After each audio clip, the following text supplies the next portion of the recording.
ಇವಾಗ ಜನರಿಗೆಲ್ಲ ತೊಂದರೆ ಜಾಸ್ತಿನೇ ಆಗ್ತದೆ. ಅದಕ್ಕೆ ಈ ಕಾಂಗ್ರೆಸ್ ಸರ್ಕಾರ ಜಾಸ್ತಿ ತುಂಬ ತೊಂದರೆ ಮಾಡಿದೆ. ಸರ್ಕಾರ ಅನ್ನೋಂಥದ್ದು 2 ವರ್ಷದಿಂದ ಅವ್ರಿಗೆ ಏನು ಆಡ್ತಾ ಮಾಡಿದ್ದಾರೆ, ಭ್ರಷ್ಟಾಚಾರ ಜನರಿಗೆಲ್ಲ ಮೋಸ ಮಾಡ್ತಾ ಇದ್ದಾರೆ. ಜನರಿಗೆ ಇದನ್ನು ತಿಳಿಸ್ಬೇಕಾಗ್ತದೆ. ಕೆಲವರು ಎಷ್ಟೋ ಜನ ಕೂಲಿ ನಾಲಿ ಮಾಡಿ ಅವತ್ತಿನ ಜೀವನ ನಡೆಸುವಂಥವ್ರು ಇದ್ದಾರೆ. ಆಮೇಲೆ ಮತ್ತೆ ವಾಟರ್ ಬಿಲ್ಲು, ಪ್ರತಿಯೊಂದು ಮನೆಗೂ ಕೂಡ ವಾಟರ್ ಬಿಲ್ಲು ಎಕ್ಸ್ಟ್ರಾ ಜಾಸ್ತಿ ಮಾಡಿದ್ದಾರೆ. ಈ ಸರ್ಕಾರ ಮಾಡಿರೋವಂಥದ್ದು ನಾವು ರಾತ್ರಿ ಮಲಗಿದ್ದು ಬೆಳಗ್ಗೆ ಎದ್ದೇಳಷ್ಟರಲ್ಲಿ ಎಲ್ಲ ಪ್ರತಿಯೊಂದು ಬೆಲೆ ಏರಿಕೆ ಅಂತ ಹೇಳಿದ್ರೆ, ಸಾಮಾನ್ಯ ಸಿದ್ದರಾಮಯ್ಯನವರು ಜನರ ಜೀವನವನ್ನು ಸ್ವಲ್ಪ ನೋಡಬೇಕು. ಸ್ಟಾರ್ಟಿಂಗಲ್ಲಿ ಎಲೆಕ್ಷನ್ ಇದಕ್ಕೋಸ್ಕರ ಮಾತ್ರನೇ ಅವರು ಫ್ರೀ ಕೊಡ್ತೀವಿ ಅಂತ ಹೇಳಿದರು. ನೀವು ನೋಡ್ದಂಗೆ ಕಾಂಗ್ರೆಸ್ ಪಕ್ಷ ಆಡಳಿತಕ್ಕೆ ಬಂದಾಗಲಿಂದ ನಾವು ಇಲ್ಲಿವರೆಗೂ ಯಾವುದಾದ್ರೂ ಒಂದು ಅಭಿವೃದ್ಧಿ ಕೆಲಸ, ಇವತ್ತು ನಾನು ಒಂದು ಇದಕ್ಕೆ ಕಾರಣಕ್ಕೆ ಮಾತ್ರನೇ ಅವರು ಆ ದುಡ್ಡು ಹಾಕೋದು. ಆ ಟೈಮಲ್ಲಿ ಗೆದ್ದ ನಂತರ ಮತ್ತೆ ನಾವು ನೆಕ್ಸ್ಟ್ ಅದೇ ಯಾರು ಇವ್ರಿಗೆ ಅಧಿಕಾರ ಕೊಟ್ಟಿದ್ದಾರೆ? ಏಕಾಏಕಿ ಇಷ್ಟ ಬಂದಂಗೆ ಇವರು ಗ್ಯಾರಂಟಿಗಳಿಗೆ ಬಡಿಸ್ತಾರೆ ಅಂತ ಹೇಳಿದ್ರೆ ಯಾರು ಅಧಿಕಾರ ಕೊಟ್ಟಿದ್ದಾರೆ? ಇವ್ರ ಅಪ್ಪನ ಮನೆ ದುಡ್ಡ, ಇವ್ರಿಗೇನು ಅಧಿಕಾರ ಇರೋವಂಥದ್ದು? ಸಾಕಪ್ಪ ಸಾಕು, ಕಾಂಗ್ರೆಸ್ ಸರ್ಕಾರ ಸಾಕು ಅಂತ ಇವತ್ತು ಈ ಕಾರ್ಯಕ್ರಮವನ್ನು ನಾವು ನಮ್ಮ JDS ಕಡೆಯಿಂದ ಮಾಡ್ತಾ ಇದ್ದೇವೆ. ಯಾಕೆ ಅಂತಂದರೆ ಜನರು ಇವಾಗ ತುಂಬಾ ಇದು ಮಾಡ್ತಾ ಇದ್ದಾರೆ. ಯಾಕೆಂದರೆ ಬೆಲೆ ಏರಿಕೆಯಲ್ಲಿ ಇವಾಗ ಮಿಡ್ಲ್ ಕ್ಲಾಸ್ ಫ್ಯಾಮಿಲಿ ಪೀಪಲ್ಸ್ ಇರ್ತಾರೆ. ಅವರಿಗೆಲ್ಲ ಏನು ಅಂತಂದರೆ ಇವಾಗ ಹೆಣ್ಣು ಮಕ್ಕಳಿಗೆ ಬಸ್ಗಳೆಲ್ಲ ಫ್ರೀ ಕೊಟ್ಟಿದ್ದಾರೆ, ಗಂಡಸರಿಗೆ ಜಾಸ್ತಿ ಮಾಡಿದ್ದಾರೆ. ಇವಾಗ ಅಲ್ಲಿಂದ ಅಲ್ಲಿಗೆ ಹಾಕ್ತಾ ಇದ್ದಾರೆ ಹೊರತು ನಮಗೆ ಮಿಡ್ಲ್ ಕ್ಲಾಸ್ ಪೀಪಲಿಗೆ ಯಾವುದೇ ರೀತಿಯ ಒಂದು ಉಪಯೋಗ ಆಗ್ತಾ ಇಲ್ಲ. ಮತ್ತು ಪ್ರತಿಯೊಂದು ಹಾಲೇ ಆಗಲಿ ಮತ್ತು ವಾಟರ್ ಬಿಲ್ಲೇ ಆಗಲಿ ಪ್ರತಿಯೊಂದು ಬೆಲೆ ಏರಿಕೆ ಮಾಡ್ತಾ ಇದ್ದಾರೆ. ಹೀಗೆ ಬೆಲೆ ಏರಿಕೆ ಮಾಡೋದ್ರಿಂದ ಇವಾಗ ನಮಗೇನಾಗ್ತದೆ ಅಂತಂದರೆ ಮಿಡ್ಲ್ ಕ್ಲಾಸ್ ಪೀಪಲಿಗೆ ಏನಾಗ್ತದೆ ಅಂದರೆ ಇದು ಕೆಲಸ ಮಾಡೋಕ್ಕೆ ಹೋಗ್ತಾರೆ. ಅವರಿಗೆ ಒಂದು 20,000 ಸ್ಯಾಲ್ರಿ, 25,000 ಸ್ಯಾಲ್ರಿ ಬರ್ತದೆ. ಅದರಲ್ಲಿ ಪ್ರತಿಯೊಂದು ಮೇಂಟೈನ್ ಮಾಡಬೇಕಾಗ್ತದೆ. ಇವಾಗ ಹಾಗೆ ಎಕ್ಸ್ಟ್ರಾ ಜಾಸ್ತಿ ಮಾಡ್ತಾ ಇದ್ದರೆ ಇವಾಗ ಜನರಿಗೆಲ್ಲ ತೊಂದರೆ ಜಾಸ್ತಿನೇ ಆಗ್ತದೆ. ಅದಕ್ಕೆ ಈ ಕಾಂಗ್ರೆಸ್ ಸರ್ಕಾರ ಜಾಸ್ತಿ ತುಂಬ ತೊಂದರೆ ಮಾಡಿದೆ. ಫ್ರೀ ಅಂತ ಹೇಳಿಬಿಟ್ಟು 5 ಫ್ರೀಗಳನ್ನು ನಾವು ಕೊಟ್ಟಿದ್ದೀವಿ ಅಂತ ಹೇಳಿಬಿಟ್ಟು ಇವತ್ತು ಜನರಿಗೆಲ್ಲ ಮೋಸ ಮಾಡ್ತಾ ಇದ್ದಾರೆ. ಜನರಿಗೆ ಇದನ್ನು ತಿಳಿಸ್ಬೇಕಾಗ್ತದೆ. ಈ ಮಾಧ್ಯಮಗಳ ಮೂಲಕ ಜನರಿಗೆ ಗೊತ್ತಾಗಬೇಕು.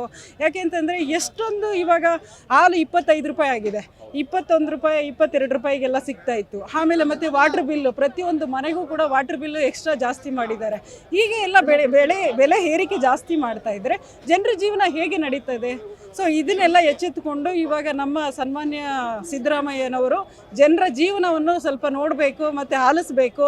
ಜನರು ಹೇಗೆ ಬದುಕ್ತಾ ಇದ್ದಾರೆ, ಮಿಡ್ಲ್ ಕ್ಲಾಸ್ ಪೀಪಲ್ ಅವರು ಹೇಗೆ ಯಾವ ರೀತಿ ಇದು ಮಾಡ್ತಾ ಇದ್ದಾರೆ ಅಂತ ಅದನ್ನು ನೋಡಿ ಅವರು ಚರ್ಚೆ ಮಾಡಬೇಕು. ಅದೇ ಸರಿ, ಇವಾಗ ಕಾಂಗ್ರೆಸ್ ಸರ್ಕಾರ ಬಂದು 2 ವರ್ಷ ಆಗ್ತಾ ಬಂತು. ಹಾಗೆ ಫಸ್ಟ್ ಸ್ಟಾರ್ಟಿಂಗಲ್ಲಿ ಇವರು ಗೆದ್ದ ನಂತರ ಇವರು ಏನಂತ ಮಾಡಿದರು ಅಂತಂದರೆ ನಾವು ಎಲ್ಲ ಫ್ರೀ ಕೊಡ್ತೀವಿ ಅಂತ ಹೇಳಿಬಿಟ್ಟು ಸ್ಟಾರ್ಟಿಂಗಲ್ಲಿ ಎಲೆಕ್ಷನ್ ಇದಕ್ಕೋಸ್ಕರ ಮಾತ್ರನೇ ಅವರು ಫ್ರೀ ಕೊಡ್ತೀವಿ ಅಂತ ಹೇಳಿದರು.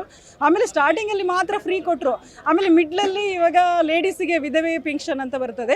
ಅವಾಗ ಯಾರಿಗೂ ಕೂಡ ವಿಧವೆ ಪೆನ್ಷನ್ ಬಂದಿಲ್ಲ, ಅವರಿಗೆಲ್ಲ ವಿಧವೆ ಪೆನ್ಷನ್ ಬಂದಿಲ್ಲ. ಆಮೇಲೆ ಎಲೆಕ್ಷನ್ ಯಾವಾಗ ಬರ್ತದೋ ಆವಾಗ ಅವರು ಮತ್ತೆ ನಾವು ಪೆನ್ಷನ್ ಕೊಡ್ತಾ ಇದ್ದೀವಿ ಅಂತ ಫುಲ್ ಎಲ್ಲ ಒಂದೇ ಸರಿ ಹಾಕೋದು. ಯಾಕೆ ಅಂದರೆ ಇದು ಎಲೆಕ್ಷನ್ ಓಟು ಬೀಳಬೇಕು ಅನ್ನೋ ಒಂದು ಇದಕ್ಕೆ ಕಾರಣಕ್ಕೆ ಮಾತ್ರನೇ ಅವರು ಆ ದುಡ್ಡು ಹಾಕೋದು.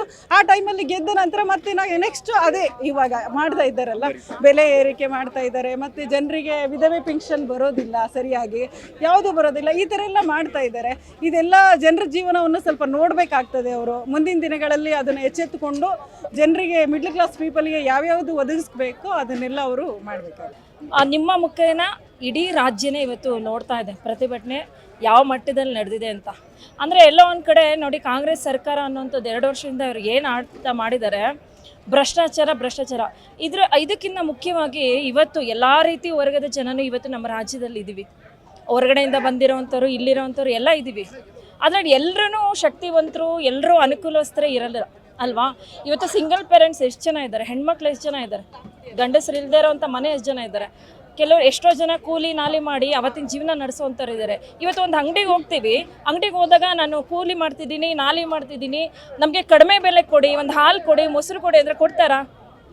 ಈ ಸರ್ಕಾರ ಮಾಡಿರೋವಂಥದ್ದು ನಾವು ರಾತ್ರಿ ಮಲಗಿದ್ದು ಬೆಳಗ್ಗೆ ಎದ್ದೇಳಷ್ಟರಲ್ಲಿ ಎಲ್ಲ ಪ್ರತಿಯೊಂದು ಬೆಲೆ ಏರಿಕೆ ಅಂತ ಹೇಳಿದ್ರೆ, ಕೂಲಿ ನಾಲಿ ಮಾಡೋವಂಥವ್ರು ಏನು ಮಾಡಬೇಕು? ಈಗ ಶಕ್ತಿವಂತರು ಓಕೆ, ಅವ್ರಿಗೇನು 4 ರೂಪಾಯಿ 5 ರೂಪಾಯಿ ಹೆಚ್ಚಲ್ಲ.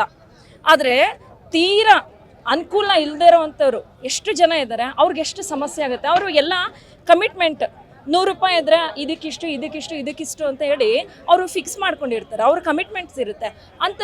ಅಂಥ ವರ್ಗದವ್ರು ಏನು ಮಾಡಬೇಕು?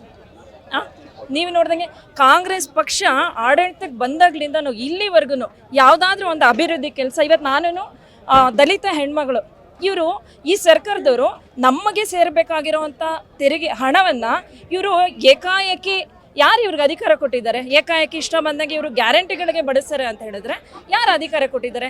ಇವ್ರು ಕೊಡ್ತಿರೋದು ಇವ್ರ ಅಪ್ಪನ ಮನೆ ದುಡ್ಡ, ಇವ್ರಿಗೇನು ಅಧಿಕಾರ ಇರೋವಂಥದ್ದು?